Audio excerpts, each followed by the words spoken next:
Okay, our last type of problem that's a product problem is number 12. Now, if you haven't watched the previous video that I did with simpler problems, I suggest you do that first because I kind of offered some insight on why we do it this way. When I look at number 12, I first notice that there are two terms in my first parentheses, the x and the -5, and then I have three terms in my second parentheses. 3x squared is 1, 9x is 1, and 1 is a term. And so because I have it's 2 and 3, my box this time needs to be a little bit bigger, and we have to be a little bit more careful with this one. So let's make a longer box than we've been doing so far.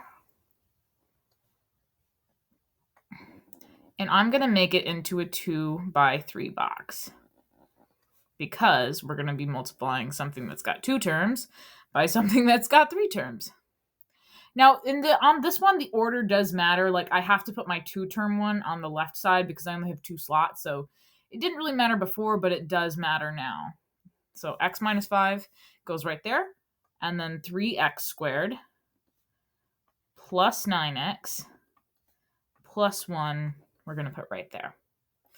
The actual process of solving this problem is no different from before.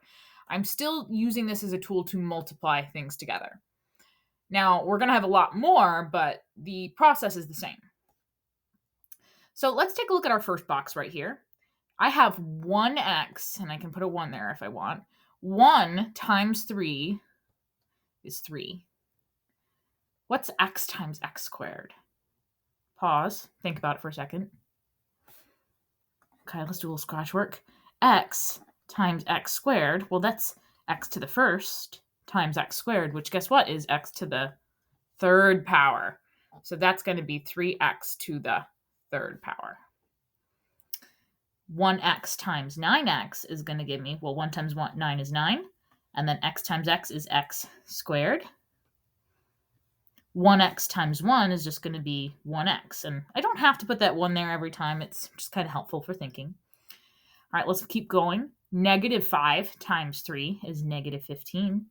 And then I also have an x squared there. -5 times 9x is going to give me -45x. And then -5 times 1 will give me -5.